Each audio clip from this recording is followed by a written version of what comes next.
la semana pasada fue la Semana de la Salud Cardiovascular, incluir estas acciones que desde el ámbito laboral vemos a veces como que no son posibles de aplicar esos cuidados o cómo podemos interactuar y empezar a pensar en que nuestros problemas de salud muchas veces están relacionados con el trabajo y que de hecho gran parte de nuestra vida, entre 8 horas, 6 horas o más, estamos en el ámbito laboral. Entonces, empezar como justamente a relacionar la salud también con el trabajo. ¿Tá? Así que un poco la idea viene por ese lado. Yo les voy a hacer una exposición del tema, ¿verdad? De los riesgos, lo que tiene que ver con los riesgos y la salud cardiovascular. Y después vamos a dejar un espacio para que ustedes puedan plantear dudas, las dudas que tengan, ya sea por el chat o si quieren hacerlo, comentar o experiencias o situaciones que hayan vivido o que quieran comentar. Bueno, como les decía, la salud cardiovascular, la importancia viene desde que bueno, se celebra toda esta semana de prevención, la semana pasada, ¿verdad?, de la salud cardiovascular, teniendo en cuenta que las enfermedades cardiovasculares siguen siendo la principal causa de muerte en nuestro país. Hay un aumento considerable del conocimiento incluso de las personas en estos temas, y eso es lo que se ha visto que logra mejorar la salud, su bienestar, disminuye la presencia de esos factores de riesgo que vamos a ver, que estos factores de riesgo están presentes, algunos son modificables, otros no son modificables, y cómo están presentes, como decíamos, no solo en nuestra vida cotidiana, en nuestro ámbito familiar, sino que también en lo que es el ámbito laboral, y que son todos causas de enfermedades cardiovasculares.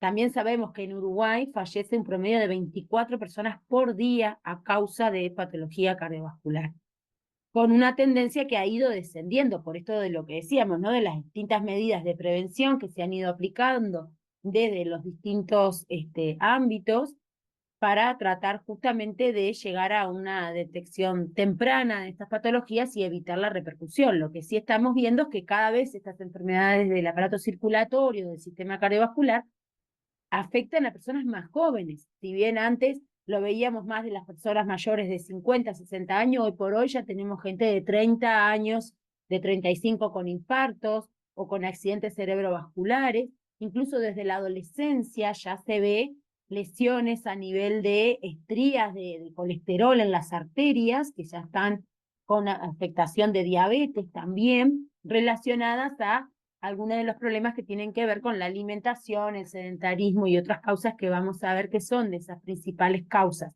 que a su vez no solo generan mortalidad, sino también lo que hablamos de la morbilidad y de la discapacidad que nombramos acá.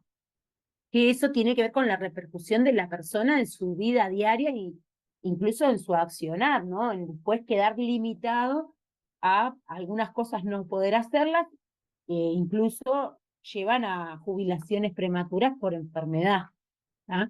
Que puede llevar a un cambio de tareas incluso, o como les decía, directamente a una jubilación anticipada, un accidente cerebrovascular, una ACV con una secuela, una parálisis, muchas veces después tiene que recurrir a eso, ¿no? Lo que es la jubilación anticipada, porque no puede ya desarrollar muchas actividades como las actividades, incluso la de la vida diaria, como es vestirse, alimentarse por sus propios medios.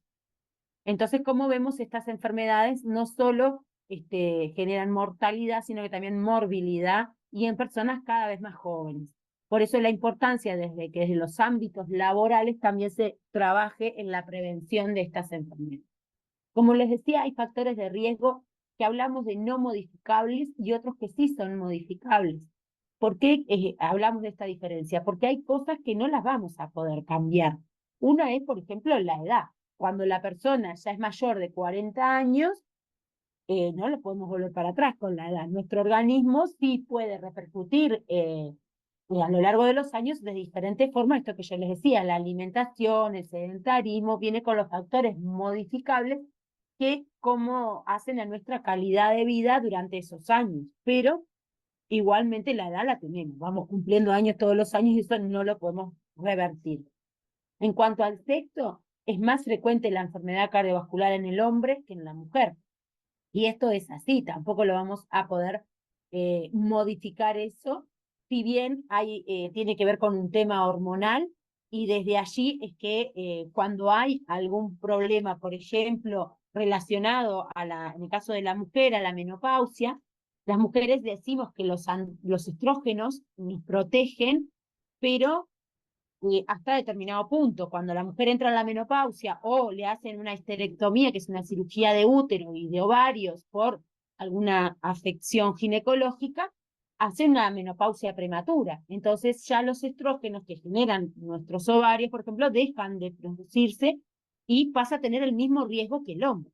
O sea que el sexo está un poco discutido con estos casos hasta la menopausia. Después de la menopausia, que la mujer baja la cantidad de estrógenos, se iguala el riesgo casi al del hombre. ¿Tá? O en estos casos de que, como les decía, menopausia temprana, o en el caso de alguna persona que esté haciendo un cambio de sexo, cambio, ¿verdad?, por un tratamiento hormonal, también puede afectar allí el tema esto de la relación de los estrógenos y los testosterona o los andrógenos con la relación a la enfermedad cardiovascular.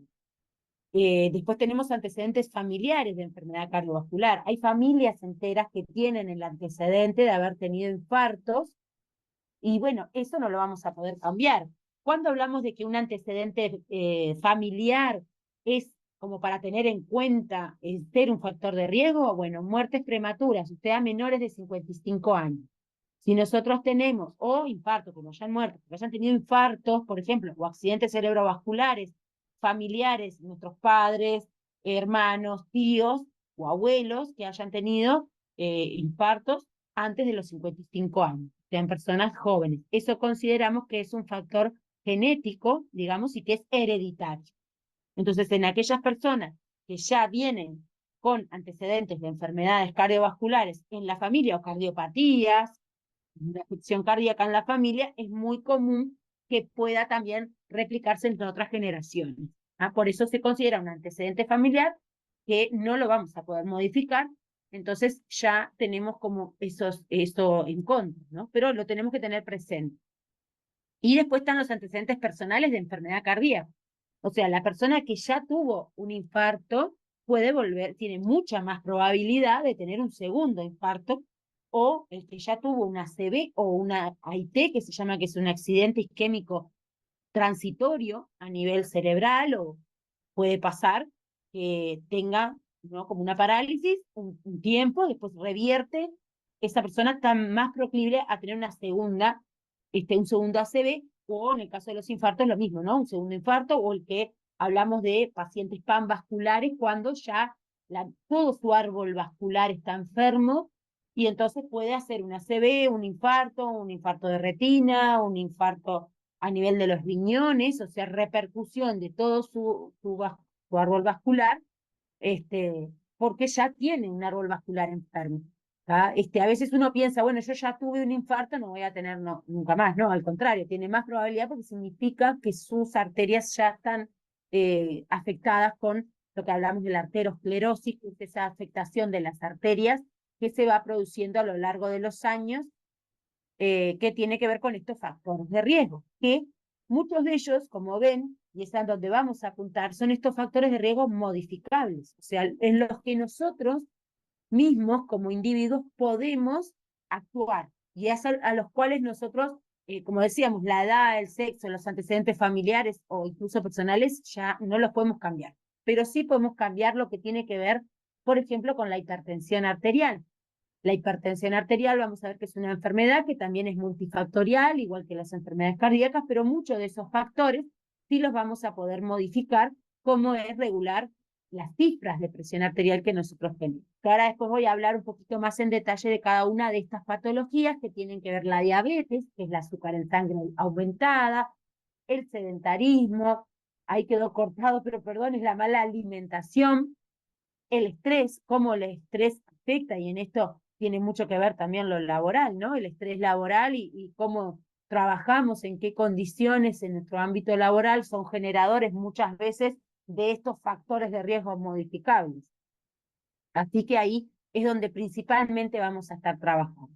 ¿Qué sabemos por el momento? Que la hipertensión arterial, por ejemplo, si logramos tener cifras controladas, significa tener cifras de presión arterial aceptables, menores, como vamos a ver ahora en la tabla, entre 12 y 8, 13 y 8, eso logra disminuir la mortalidad vascular en un 21%.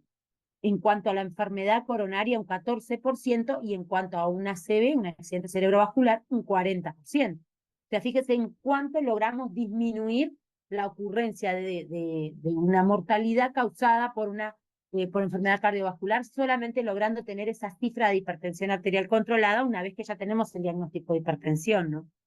En el caso de los diabéticos, lo mismo, tener un buen control de su enfermedad de la diabetes logra disminuir hasta en 3 o 5 veces el riesgo de padecer una enfermedad cardiovascular.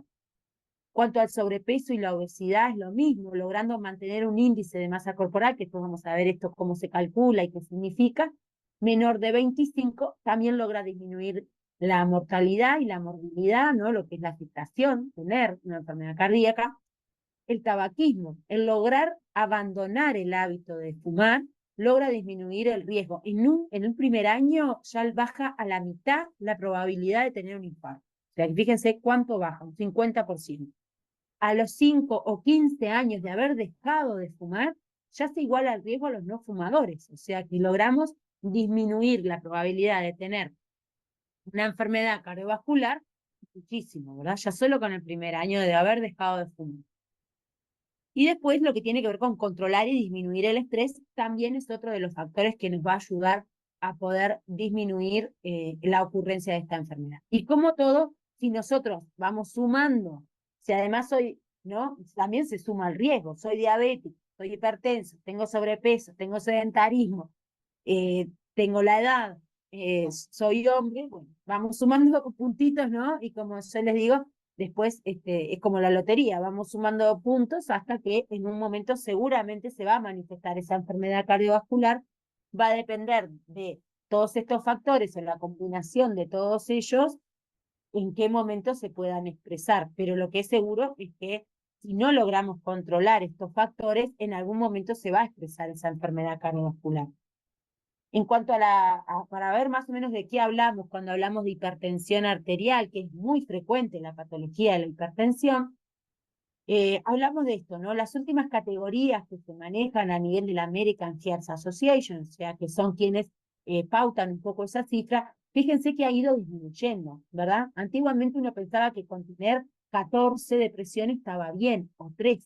Fíjense que ahora lo que se pauta como normal es tener 120, o sea, 12 de máxima, que es la presión sistólica, o menos de 12. ¿Tá? Ya si tenemos 12 o 13, estamos en una etapa de hipertensión. ¿Tá? Ya se considera una cifra elevada. En cuanto a la presión máxima, estadio 1 ya es de 13 a 14, o sea, 130 a 139. Ya es hipertensión en estadio 2 cuando hablamos de 14 o más. Y esto es lo mismo para cualquier edad, con excepción de los adolescentes, ¿no? Ya en el adulto no corre aquello de que uno pensaba, bueno, que tenga 14, que tenga 15, si tiene 50 años no pasa nada. No, es lo mismo. No porque tenga 50 o porque tenga 60 años tiene que tener la presión arterial más alta. Todos deberíamos de lograr tener estas cifras de 120 o menos. ¿Tá? Eso es lo que se apunta. En cuanto a la presión baja, con la diastólica correctamente llamada, hablamos de cifras de 80 o menos, ¿tá? O de 8 o menos, como quieran decir. Ya con 8 o 9, vieron que ya estamos hablando de una hipertensión en estadio 1, entre 80, 89, 90. Y de aquí es que sale esto de la presión sistólica y la presión diastólica. Eso es la máxima y la mínima, que tiene que ver con la presión, en cómo ingresa la sangre al corazón, ¿tá? Es esa hipertensión diastólica, la baja, y la sistólica es cuando está pulsando, digamos, el corazón esa sangre. Entonces, las dos son importantes. ¿Tá? Yo sé que uno asocia más como mayor gravedad el tener la presión alta más alta, ¿no? El 180, el 18, que ya es una emergencia hipertensiva, que el tener 120 de mínima alta. Y a veces uno se confunde y piensa, bueno, se juntan las dos, la máxima y la mínima, y puede ser fatal. En realidad, eso nunca ocurre, pero sí sabemos que tener la presión baja alta también es una hipertensión. Hay personas que pueden tener, por ejemplo, tener 10 de presión mínima y tener 12. Entonces tiene 12, 10, es un hipertenso también, ¿está? Aunque la cifra de presión arterial, la alta le dé bien, si la presión baja está en 90 o más de 90, es un hipertenso también.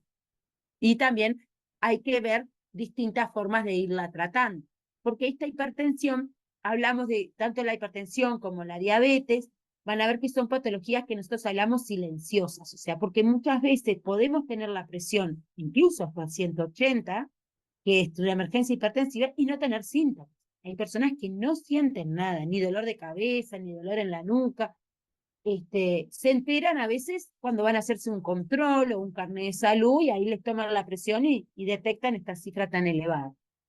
Nuestro organismo tiende a ir compensando esas cifras de presión arterial alta y muchas veces pasa que esto, como que el organismo se acostumbra, entonces no tienen síntomas. Pero no quiere decir que el daño en sus arterias no se esté causando. Se va haciendo el daño hasta que llega un momento que la persona infarta o tiene alguna otra repercusión, como puede ser esto de tener un accidente cerebrovascular o otra afectación a nivel de las arterias. Entonces, ¿qué es lo que se ha visto? Que manteniendo esas cifras de hipertensión arterial por debajo de 140/90, o sea, de 14/9, la mortalidad y el infarto agudo, o sea, la presencia de tener un infarto agudo de miocardio es de 27%. En el caso del ictus, o de lo que es el accidente cerebrovascular, un 42%. Por tener, o sea, baja la mortalidad o la probabilidad de ocurrencia.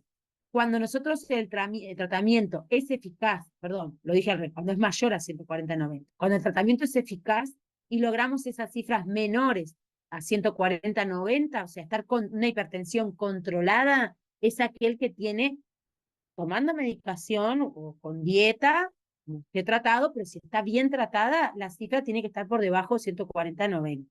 En ese caso, y si logramos eso, estamos hablando de una mortalidad vascular, disminuye en un 21% la probabilidad de tener enfermedad coronaria, un 14%, y la probabilidad de tener una ACV un 40%. Fíjense qué importante es tener la cifra de presión arterial bien controlada para que no genere repercusión en nuestra salud, ni que hablar de aquellos que no son hipertensos, no contraer la enfermedad. Porque vamos a ver que varios de estos hábitos pueden después repercutir con los años, ¿no? Entonces, ¿qué es lo más importante en el tema de la hipertensión? Conocer la cifra de presión arterial.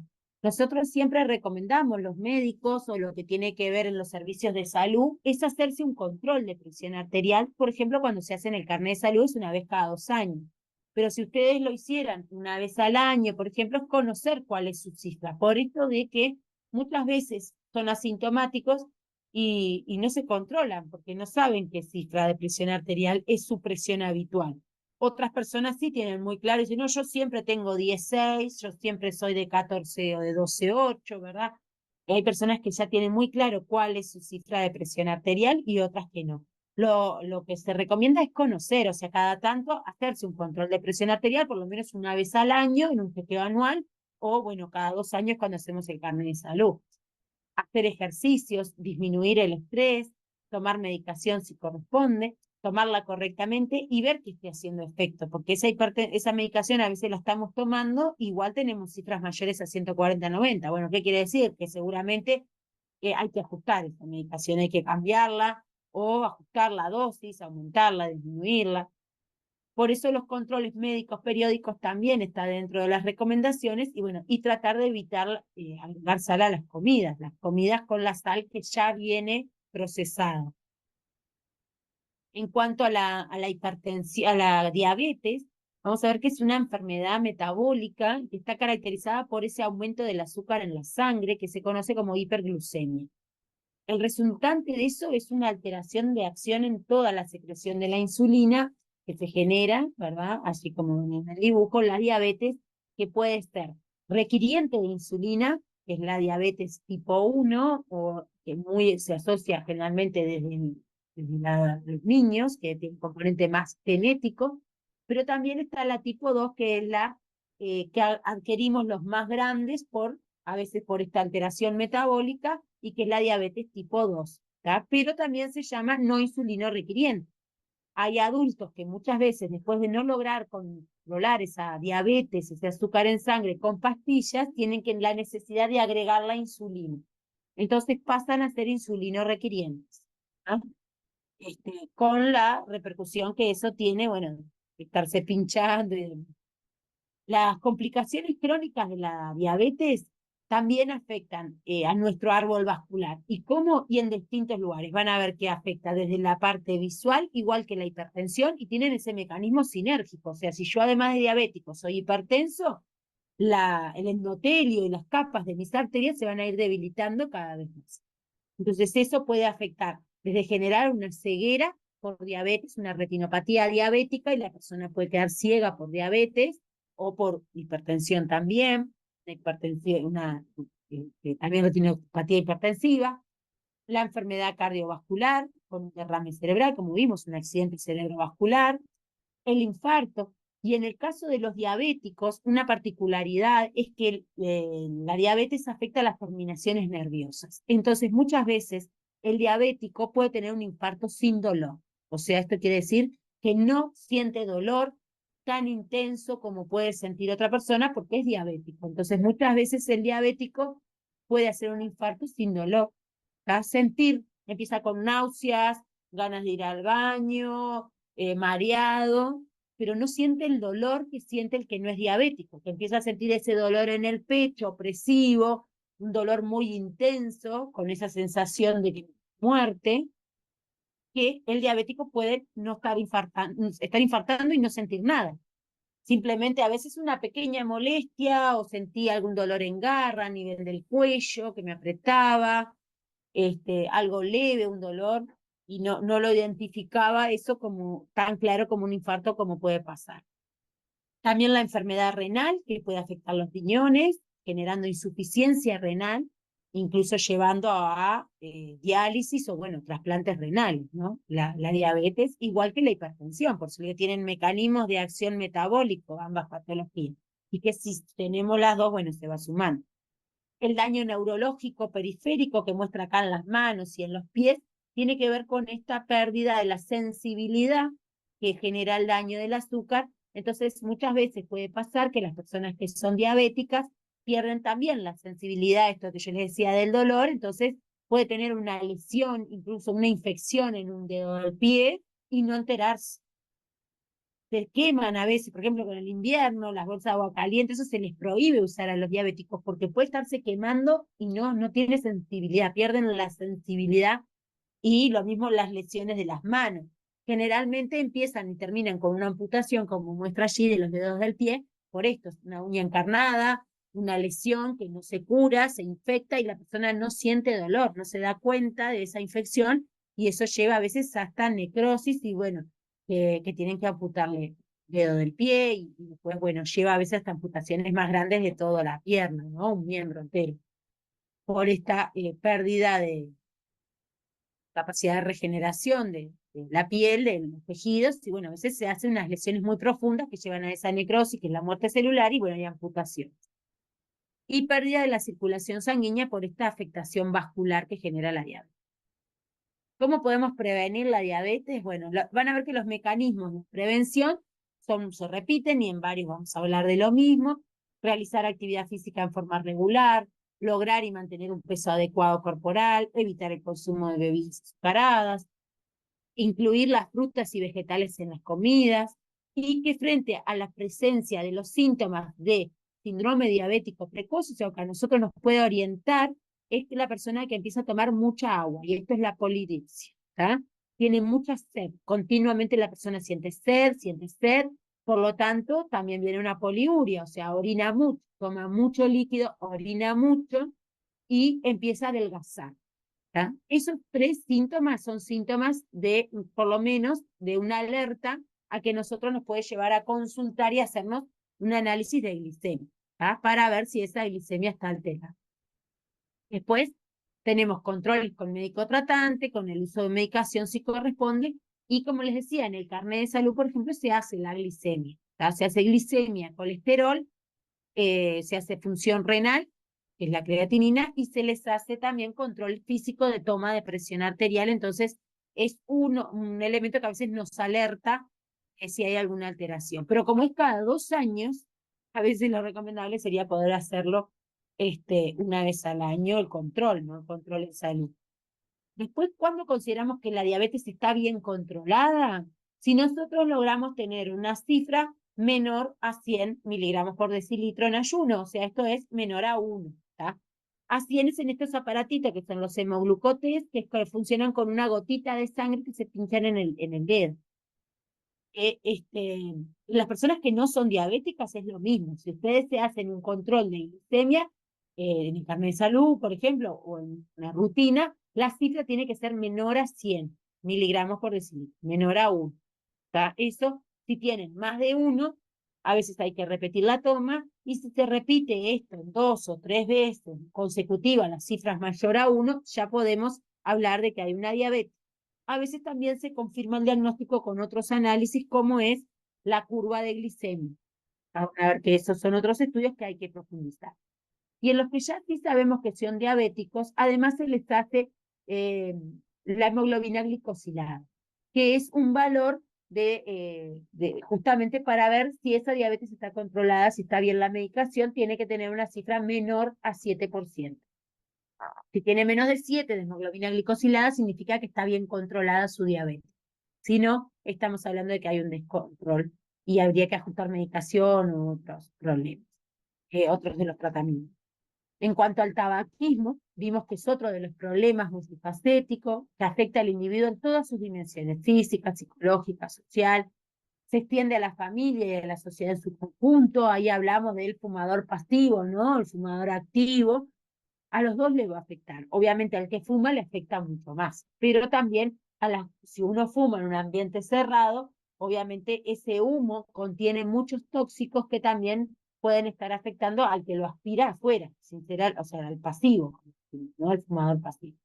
Que es esta exposición involuntaria al humo del tabaco ajeno a causa de enfermedad y muerte entre los no fumadores, es en tal sentido que en Uruguay mueren unas 5.000 personas al año por enfermedades tabaco dependientes, se llaman, entre las cuales aproximadamente el 10% son no fumadores. O sea, fíjense, esto en caso de los ámbitos laborales, por ejemplo, se logró disminuir bastante desde que salió la ley que prohibió los fumadores en espacios cerrados y en lugares de los trabajos, ¿no? Muchas personas recordarán que antes de esta ley se fumaba en muchos lugares de trabajo, uno entraba y era impresionante el que estaba al lado, en un escritorio o algo. Yo recuerdo profesores dando clases, docentes, todos fumando, era bastante común fumar en lugares, oficinas públicas, entrar y ver gente fumando mientras atendían en un mostrador, o sea. Y esto, por suerte, ha logrado disminuir sobre todo las enfermedades tabaco dependientes en aquellos que no son fumadores.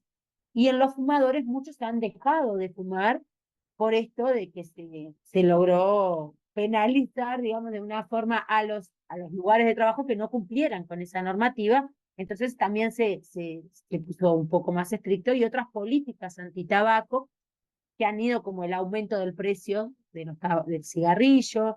Recordarán las cajas de los cigarrillos que les empezaron a poner este tipo de imágenes, y el letrero viene en grande que dice fumar perjudica su salud, en el caso de la mujer embarazada, y otras fotos que han ido poniendo, apostando a políticas antitabaco.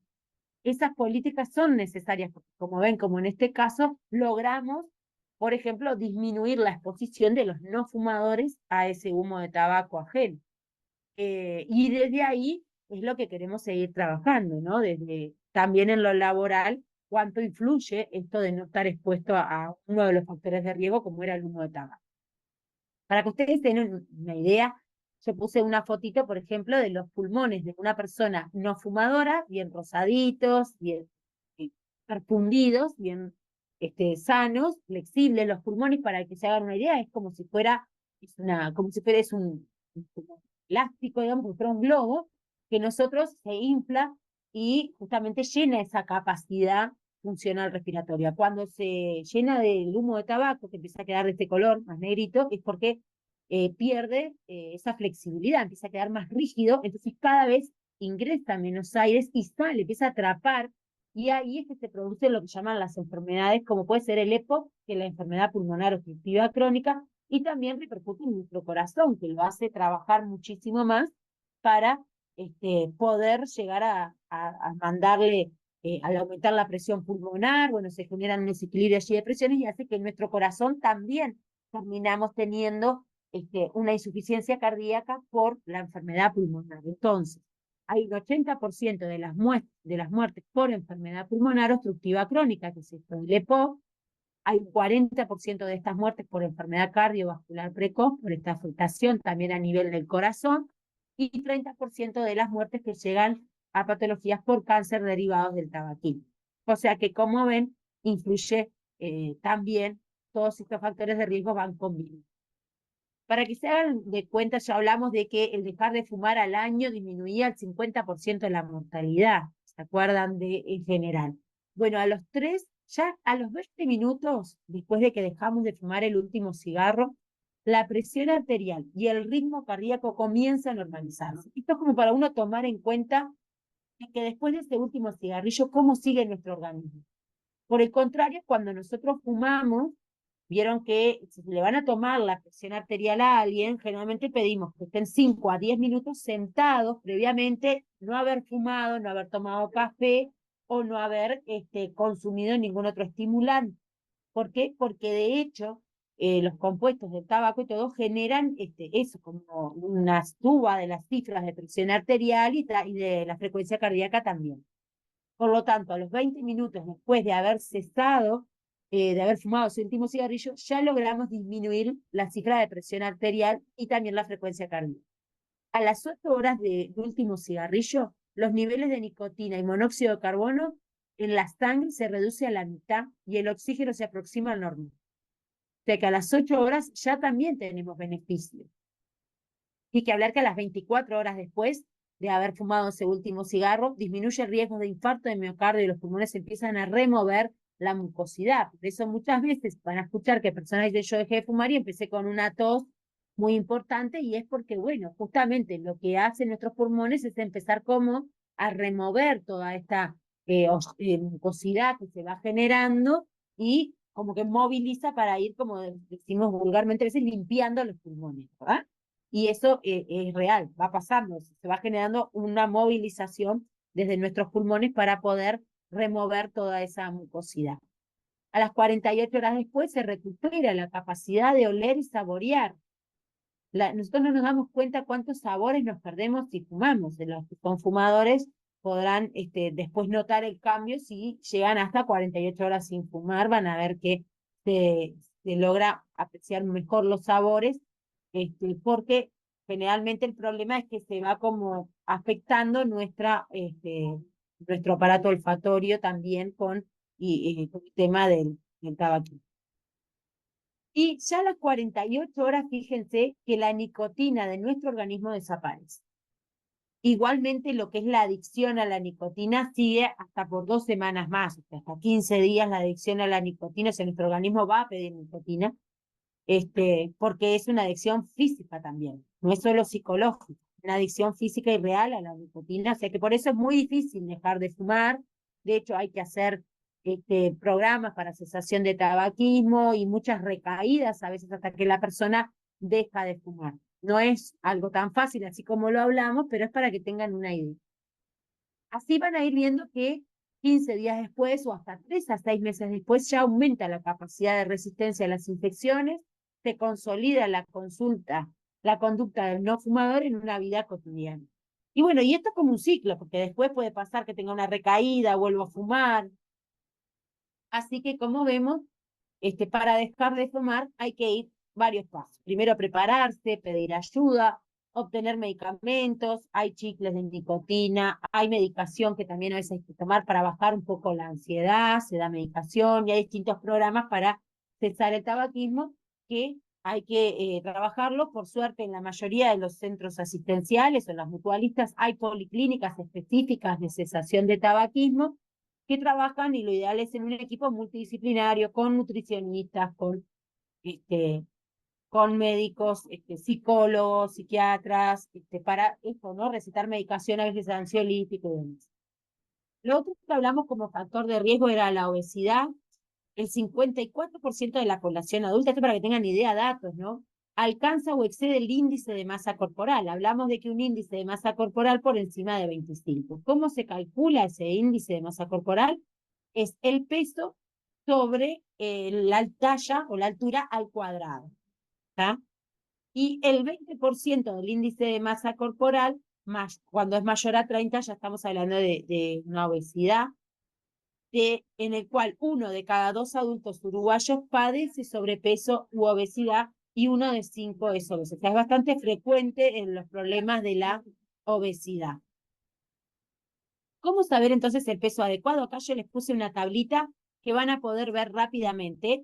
Por ejemplo, los que están, ¿no? En un peso adecuado, en el color verde, el delgado es menor a 18,5 del índice de masa corporal, el sobrepeso, como dijimos, entre 25 y 29,9, y el obeso de 30 y más. Entonces, rápidamente, si yo digo mido 1,70, tendría que pesar entre 55 y, bueno, no más de 70 kilogramos de peso para estar dentro de esta franja verde. ¿Tá? Y ahí van a ir haciendo los cálculos. Para uno que mide 1,60, su peso sería el adecuado entre 48 y no más de 63. Este índice de masa corporal, como ven, toma la totalidad de la masa corporal.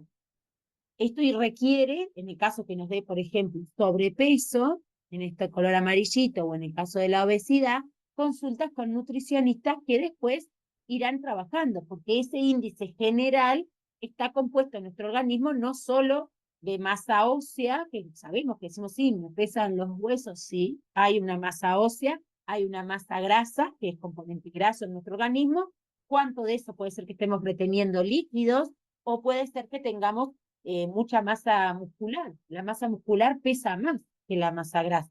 Entonces, personas que a veces están haciendo mucho deporte, muchos ejercicios, les puede dar, si hacen solamente el índice por el peso y la talla, el índice de masa corporal general, dicen, ay, yo tengo más de 25, estoy en sobrepeso, pero en realidad cuando la nutricionista, y con una balanza específica, mide la composición de esa masa corporal, ve que en realidad lo que tiene de masa grasa es muy poco y lo que más tiene es masa muscular. Entonces, en ese caso no es algo que esté mal. ¿Ah? Por eso digo que estos valores siempre se toman como una generalidad. Después hay que hacer la discriminación de exactamente cómo está compuesto nuestro, nuestro, nuestro organismo para poder realmente distinguir cuánto de esta afectación es de masa grasa y cuánto de masa magra. ¿Cómo podemos colaborar con esto? Bueno, acá yo les puse ejemplos para que es práctico, me pareció, que ustedes puedan ver cómo sería un desayuno adecuado, un almuerzo y una cena. Siempre dividiendo el plato llano de la comida. Si nosotros miramos cómo está compuesto nuestro plato, en el desayuno tendría que tener, como ven, casi la mitad, casi un 40%, un poquito menos de la mitad, tiene que haber fruta en ese plato. Como ven, puede ser cualquier la fruta de estación, naranjas, cítricos. En el caso de, por ejemplo, la banana es una fruta que tiene mucho azúcar. Entonces, los diabéticos, por ejemplo, la tienen un poco prohibida o pueden comer una sola a la semana. Pero en general, los otros alimentos, y es bueno que estén así como en fragmentos, ¿no? O sea, rodajas, cortados gruesos. Porque si nosotros exprimimos una naranja y tomamos un vaso de jugo de naranja o hacemos licuado, la sensación de saciedad es menor y en realidad consumimos mucho más azúcar. Porque si yo para exprimir un vaso de jugo de naranja, a veces utilizo 2 naranjas enteras. Yo estoy concentrando el azúcar. Si yo me pongo a comer, capaz que no me como 2 naranjas enteras, me como una sola. Entonces siempre es preferible no licuar, sino comerlas enteras. ¿Tá? Lo mismo con las frutas y lo mismo las verduras. Siempre la saciedad o nos va a llenar más comerla entera, así en rodajas, que hacernos un licuado. ¿Tá? Las proteínas tiene que ser un 20%. Puede ser huevo, puede ser queso, pueden, como ven, tener distinto tipo de proteínas en el desayuno, pero una parte tiene que ser de eso de proteínas, por lo menos un 20%, un cuarto de ese plato, Y el otra mitad, carbohidratos, que ahí puede ser, como ven, pan integral, galletas, al agua. Eso sería un plato para un desayuno. Para el almuerzo, acá ven que mantenemos un 40% de frutas o verduras. Esto se va a mantener, como ven en la cena, lo mismo. O sea que la mitad más o menos del plato tiene que haber frutas, verduras en el desayuno o en el almuerzo. ¿Cuál puede ser la fruta y la verdura? La que ustedes quieran. La de estación, como ven, pueden ser tomates, lechugas, pero pueden ser otras, ¿verdad? Acá agregamos zanahorias, agregamos brócoli, zapallo, lo que ustedes quieran. Siempre tener en cuenta que el plato correcto tendría que tener más o menos la mitad de fruta o de verdura, ¿está? Después, otro 30%, un 20% de la proteína, que sería la carne, que puede ser de pescado, puede ser, como ven, carne blanca, carne de pollo, carnes rojas, 20% de esa proteína, que muchas veces es al revés, ¿vieron? Si uno se hace un churrasco, hace como un churrasco que ocupa la mitad del plato y la otra mitad de un puré o de una ensalada. Bueno, la ensalada está bien, pero como ven, la porción de la proteína no tiene que ser la mitad de un plato, tiene que ser un cuarto de ese plato, un 20%, un 30%. Y el otro 40% sí puede ser otro carbohidrato, o sea, siempre mezclar las verduras con los carbohidratos, porque muchas veces no incluimos la verdura. Por ejemplo, si el acompañamiento es unos fideos, hacemos solo fideos y la carne. No agregamos la verdura, como siempre estar incluida la verdura en cada uno de nuestros platos. Entonces es bueno eso, ir incorporando, como ven, distintos alimentos, pero que la composición de nuestro plato, si está correctamente equilibrado, tendría que verse así, ¿tá? Como están en estos ejemplos. Un 20% ya para la cena de carbohidratos, bajamos la cantidad y podemos poner un poquito más de proteína en la cena. Pero la verdura, vieron que siempre es un 50%, un 40%. Esos serían los platos, como lo podríamos componer para hacernos una idea de esa composición de ese plato. Y muchas veces lo que recomendamos es para aquellas personas que están tratando de bajar de peso, incluso una buena técnica es disminuir el tamaño del plato. ¿Por qué? Porque nosotros también nos alimentamos muchas veces por lo visual. Entonces, si tenemos un plato muy grande y disminuimos la cantidad de comida, nos da la sensación de que comimos muy poco. Ahora, si yo a ese plato lo disminuyo el tamaño, voy usando platos cada vez más pequeños, con esta misma composición, en realidad mantengo siempre los porcentajes de lo que estoy, de la proteína, del carbohidrato y de la verdura, pero logro disminuir un poco la cantidad de lo que estoy comiendo. A veces pasa eso, que el tamaño del plato que estoy usando capaz que es un plato muy grande. Ahora hay muchos platos modernos a veces que son cuadrados, otros y que parecen como una fuente. Si ustedes habrán visto, son bastante grandes, entonces eso no es recomendable. Siempre es recomendable tener un plato de tamaño normal, sobre todo si estamos tratando de bajar de peso o de hacer algún plan de alimentación, a veces es cambiar un poco eso también, ¿no? El tamaño del plato, de la porción. Entonces existen repercusiones tanto sobre la morbilidad, como veníamos viendo, de la población, tanto en nuestro lugar de trabajo.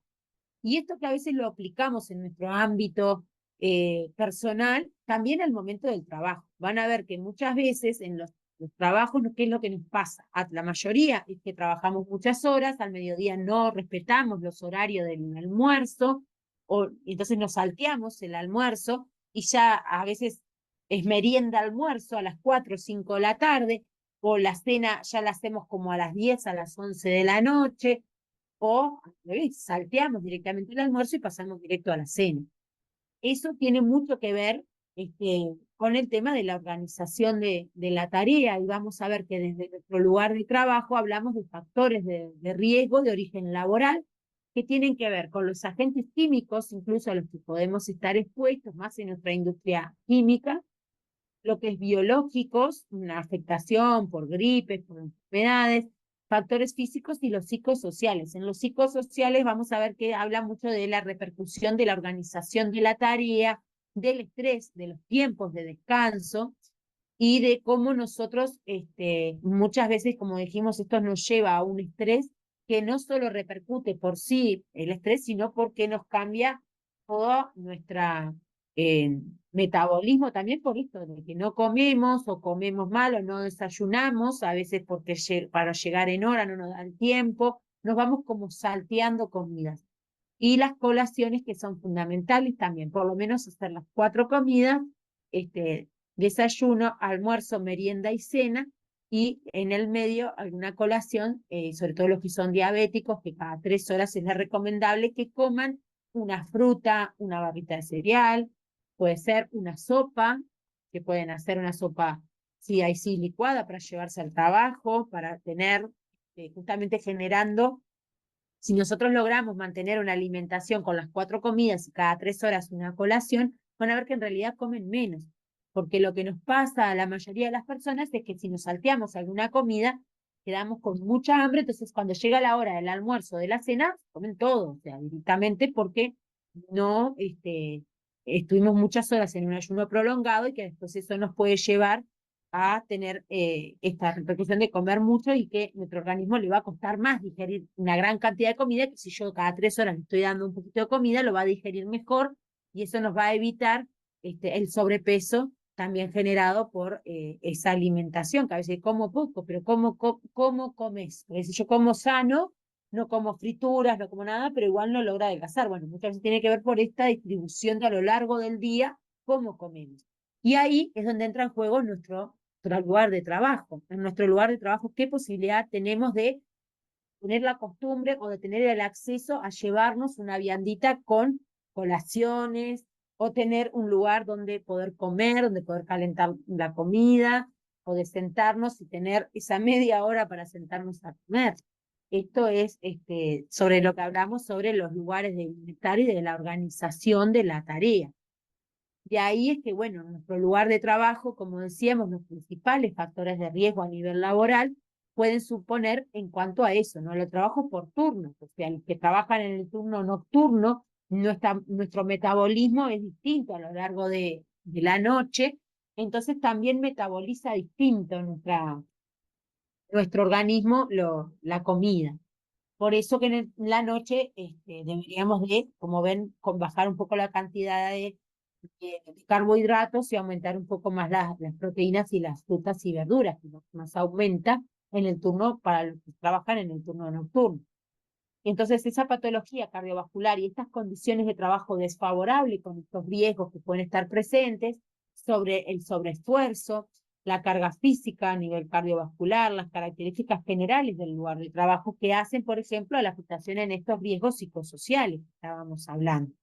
Y cómo lo vamos a gestionar desde las condiciones de trabajo tiene que ver con los agentes físicos, químicos y biológicos que hablamos, controlando estos factores psicosociales y organizacionales, que simplemente tiene que ver con cómo organizar nuestra tarea y que realmente podamos hacer el tiempo para almorzar o para desayunar, o los que trabajan en la noche, en turnos nocturnos, tener un momento para cenar, que muchas veces no cenan y cenan cuando llegan a la casa a las 12 de la noche, o de repente ya están tan cansados que ni cenan. Entonces ahí es como tenemos que ver desde las condiciones de trabajo poder promover eso, ¿no? Tener ese lugar para sentarnos a comer, tener la posibilidad de llevar las vianditas, tener heladera, donde poderlo guardar, la comida, si nosotros la llevamos, porque muchas veces la comida comprada, aunque ahora han ido cambiando, van a ver que ya vienen muchas con exceso de sal, de sodio o de azúcar. Otra de las etapas desde lo laboral para trabajarlo se tiene que ver con esto, con etapas, sensibilización, formación, promoción de hábitos de vida saludable, la actuación ante casos de emergencia, cursos de primeros auxilios. De hecho, el martes que viene yo voy a estar dando uno de los seminarios que hablamos sobre primeros auxilios y después están las capacitaciones que se dan sobre RCP, la enfermedad, lo que es reanimación cardiovascular, eso es importante, la vigilancia de la salud que tenemos que hacer con reconocimientos médicos, seguimiento de aquellos factores de riesgo, la gestión de los casos de trastornos vasculares, la rehabilitación en aquellos de que ya han tenido un infarto, ¿no?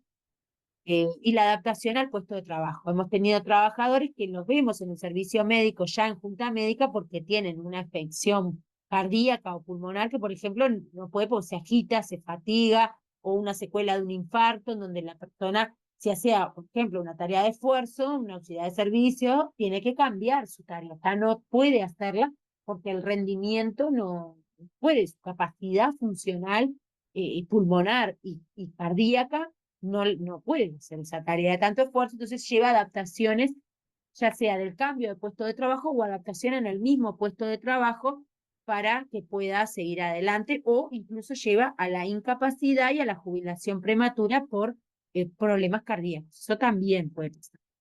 Entonces, dentro de estas recomendaciones generales, un poco las fuimos repitiendo, pero para cerrar y que quede como claro el concepto, es disminuir la sal y el azúcar del cocinar. Pequeñas cantidades son suficientes para realzar el sabor o se pueden utilizar otros saborizantes. Comenzar el día con una fruta, esto de no solo desayunar con carbohidratos, con pan, con galletas, sino que agregar una fruta en el desayuno, como vieron, y pueden agregar alguna proteína también. Vieron que se puede agregar un queso, un huevo duro, pueden agregar alguna otra proteína. Después lo que tiene que ver con ser activo en el ámbito de la vida cotidiana, preferir, por ejemplo, ir caminando a la escuela si me queda cerca, al lugar de trabajo, o al hacer las compras. A veces nos acostumbramos a hacer todo, gente que a veces toma el ómnibus por 4 o 5 paradas, o porque puede ser que no pueda trasladarse por otro problema, sino generalmente tratamos de evitar el caminar. Entonces, tratar de, en la vida diaria ir aplicando, ya sean pequeñas cosas como esto de las compras, de ir a hacer las compras. Acá yo les voy a compartir ahora una de las pautas de la Comisión Honoraria para la Salud Cardiovascular, que es tener un videíto que les voy a pasar de los aparatos de las plazas. No sé si ustedes los han visto, los aparatitos que están en la plaza, que son los que tienen, que han puesto ya hace unos cuantos años para hacer actividad física, pero muchas veces lo que no nos han puesto específicamente es cómo se usa, ¿verdad? O hay, no sé si alguno ha podido llegar a ver alguno de los videos, ¿tá? Pero generalmente no nos han explicado cómo se usa. Entonces, lo que yo les iba a mostrar tiene que ver con eso. Ir incorporando las pausas activas en nuestro lugar de trabajo. Pasamos muchas horas, como dijimos, trabajando y muchas veces el problema que tenemos es que no hacemos ninguna actividad física durante esas horas. Entonces, lo que se recomienda es hacer ejercicios básicamente de estiramiento y de movernos en nuestro lugar de trabajo. Si es un piso de escalera y hay opción de ascensor, generalmente preferimos ir en ascensor. Bueno, esas cosas hay que ir tratando de trabajar en no utilizar el ascensor, ¿tá? En tratar de ir por la escalera siempre que sea posible. Pero lo más importante es que vean los ejercicios, cómo se hacen, que van a ver que no precisan mucho más espacio que donde están mismos sentados, a veces en su lugar de trabajo. Como ven, allí habla, ¿no?, de que es apta para todo tipo de trabajadores, todos pueden hacerla. Alguno podrá decirme dónde la puedo realizar, en qué lugar. Bueno, en cualquier espacio pequeño incluso lo pueden hacer. Está en 1 metro cuadrado, como ven. Con ropa de trabajo, no necesitamos porque lo que vamos a hacer es básicamente ejercicios de estiramiento y esto nos va a ayudar mucho también el beneficio de la pausa activa para lo que es la patología osteoarticular, lo que son los problemas de dolores después de columna por contracturas muscular por estar en una misma posición durante mucho tiempo. Los beneficios, como ven, de la pausa activa ya hablaba de activarnos, movernos cada 1 hora, cada 2 horas, por lo menos movernos, dar una vuelta alrededor de la silla, y como ven ahí, van a ir planteando ejercicios de estiramiento, básicamente, que pueden ir haciendo desde estirar los brazos, con repeticiones, vieron que hay varias repeticiones, los brazos para arriba, aflojar el hombro, el cuello.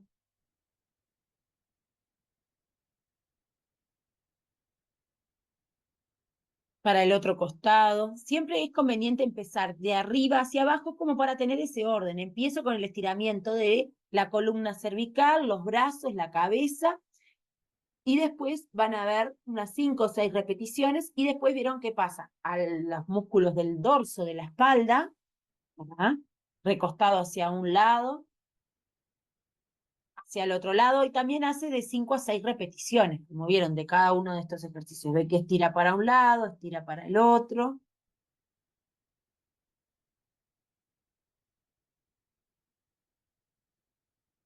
Inspira, allí está estirando también los brazos. Y después la espalda, en que va también para adelante.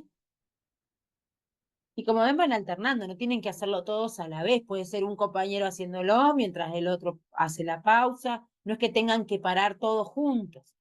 A veces hay lugares que sí, que se organizan y ponen incluso alguna alerta con los celulares, incluso ahora una alarma que cada 2 horas o cada 3 horas, bueno, nos paramos y estiramos, pueden poner algunos si les gusta alguna música, que también puede ayudar para hacer esa pausa activa, pero si no, como ven, lo pueden hacer en forma individual, ¿no? Que de hecho muchas veces, ya cuando estamos con dolor cervical o la columna lumbar, vieron que uno hace como un estiramiento, pero generalmente es cuando ya aparece el dolor. Lo que se plantea con la pausa activa es que ustedes pueden ir haciendo estos ejercicios de estiramiento antes de que empiece el dolor, de que ustedes sientan un dolor de contractura. Y si nosotros logramos por lo menos 1 o 2 veces durante la jornada laboral hacer alguna pausa activa, nos va a ayudar a disminuir las contracturas musculares, el estrés, esto de pararnos, movernos. Acá vieron que ya está haciendo como alguna actividad un poquito más aeróbica que tiene que ver con moverse. Esto que yo les decía puede ser caminar, ir a donde tienen la impresora, si tienen que elegir bajar un piso, hacerlo por la escalera. Estos son ejercicios que vieron también los pueden hacer. No tienen que hacer todos, toda la rutina, ¿no? De repente pueden hacer solo estiramiento y después esta es otra parte no hacerla o hacer en partes. No tienen por qué necesariamente hacer toda la rutina que pauta acá en este videíto, que si lo ven todo no lleva más de 5 minutos.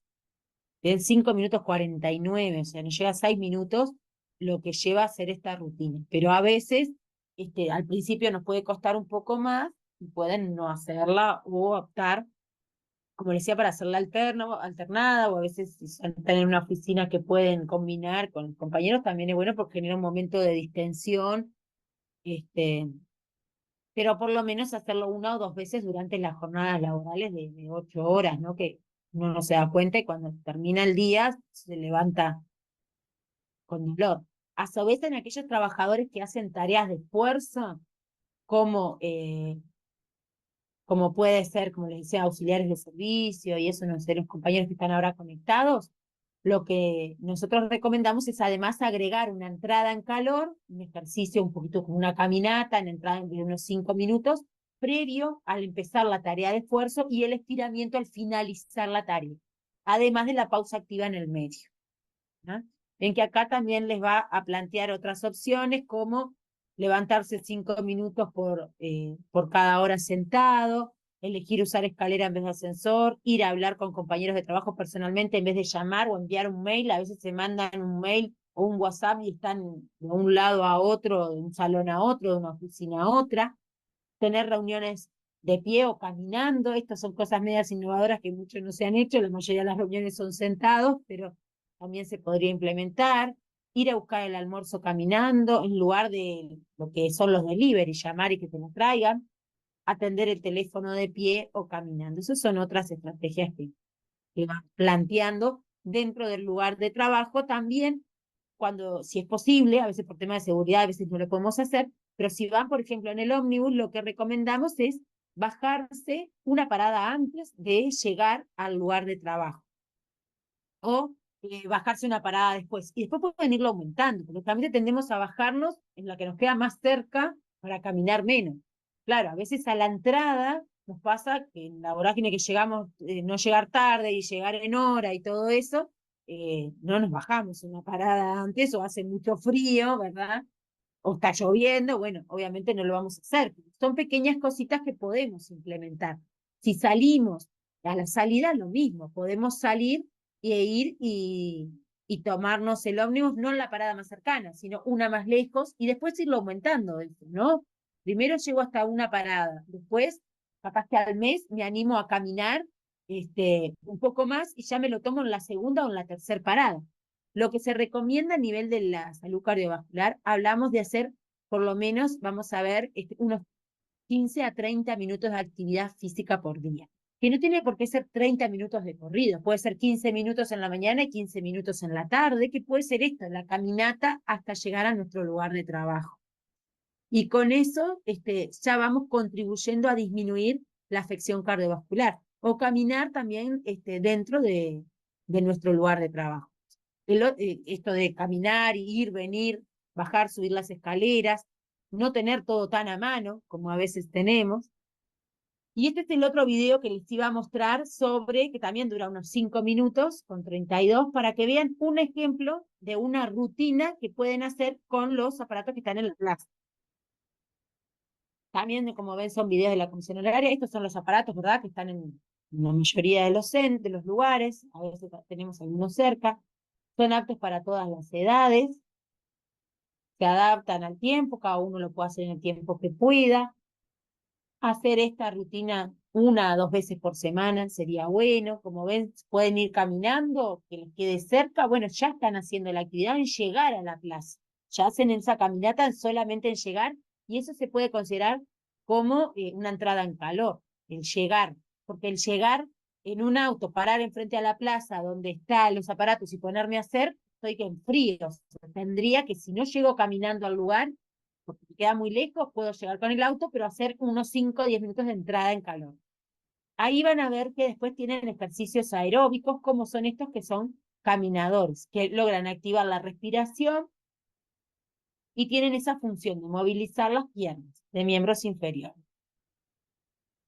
Es un ejercicio fácil, simula, como dice ayer, y lo que ven es que no tiene impacto. Entonces, las personas que tienen problemas de columna, por ejemplo, lumbar y eso, que no se les recomienda hacer ejercicios de impactos, este ejercicio que es como un caminador que simula, ¿no?, ese caminador sin saltar, sin despegar el pie del aparato, no genera impacto, entonces lo pueden hacer. Lo mismo que lo que es una elíptica o una bicicleta si van a un gimnasio. Bicicleta fija, ¿no?, que no tenga impacto a nivel de columna o de rodillas. Aquellas personas que tienen problemas de rodillas, claro, tampoco me dicen no puedo trotar, no puedo correr porque no.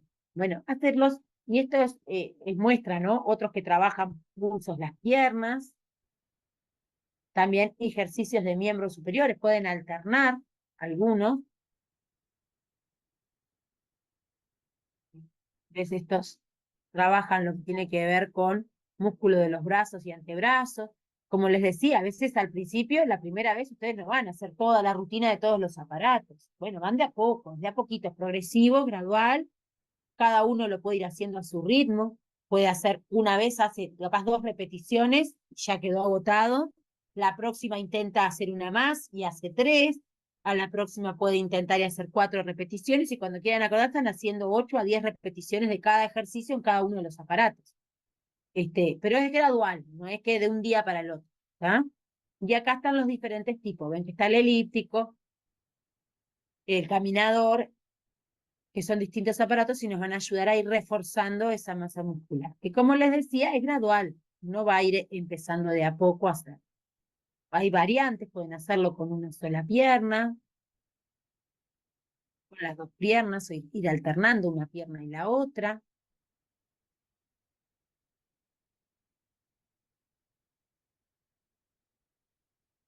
En este caso, le agregó con una mochila un peso extra. En un principio, con nuestro propio peso ya es suficiente. Después pueden ir trabajando, si quieren aumentar la exigencia al aparato, por ejemplo, agregarle una mochila con unas botellas de agua o algo que le va a ir aumentando el peso.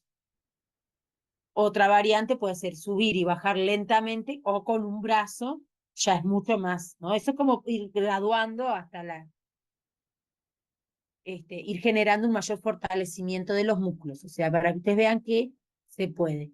Los ejercicios de abdominales o fortalecer el tronco abdominal también, no todos los pueden hacer. El que puede hacerlo, bárbaro. Hay personas que no, si tienen una hernia inguinal o abdominal, obviamente no van a poder hacer este tipo de ejercicios que aumenten la presión intraabdominal. O sea, y por eso digo, no tienen que hacer todo, sino que algunos que puedan hacer.